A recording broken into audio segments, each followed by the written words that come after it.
আয় আপনি যেদিন মহিলা যাবেন ভিতর থেকে উড়ান পাখিটা যখন চইলা যাবে উড়াল দিয়া দিবে, আয় খাঁচার পাখি খাঁচাটা ভাইয়া উড়াল দিয়া চইলা যায়।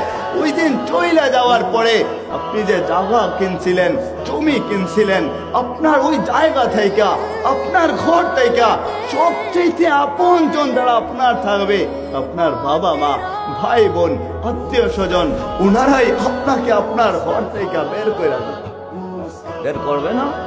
হ্যাঁ, আমার তো সুর নাই, আপনাদের হয়তো মজা লাগবে না।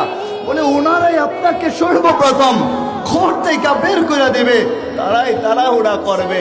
বলে যা না, মসজিদের মাইকে একটা এলান দেয় না, মইরা গেছে কবর দিয়া দিমু, দুনিয়ার জীবন সমাপ্তি হয়ে গেছে, সামান্য জীবনের জন্য আসছিল, আফসোস করে বা কি লাভ হইব?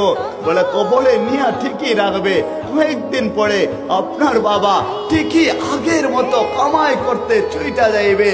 আপনার আদরের সন্তানটা, যে সন্তানটারে কুলে কইরা কইরা মানুষ করছেন, যে সন্তানটারে এত ভালোবাসা বাইসা কোলে নিয়া হাব্বু বইলা ডাইকা ডাইকা আপনি না খায়া খাওয়ানোর চেষ্টা করছেন, নিজে না পয়রা পড়ানোর চেষ্টা করছেন, ওই সন্তানটাও কয়েকদিন পরে আপনারে ঠিকই বইলা যাইবে, ঠিকই হাসি খুশি থাকবে, খেলাধুলায় মত্ত হয়ে যাইবে, প্রতিষ্ঠানে চইলা যাইবে, লেখাপড়া করবে, ব্যবসা বাণিজ্যে চইলা যাইবে।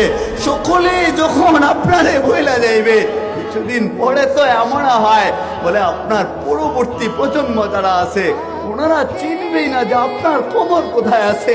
বলে যারা চিনবেই না আমার কবরটা কোথায়, আমি কার জন্য এত কামাইলাম, কার জন্য এত কষ্ট করলাম, কার জন্য ঘর বানায় গেলাম, বাড়ি বানায় গেলাম, ওই প্রাসাদ করলাম, অট্টালিকা করলাম, ব্যাংকে টামায় টাকা জমাইলাম, আর যেহেতু কিয়ামতটাই চলে আসবে, কিসের এত পেরেশানি?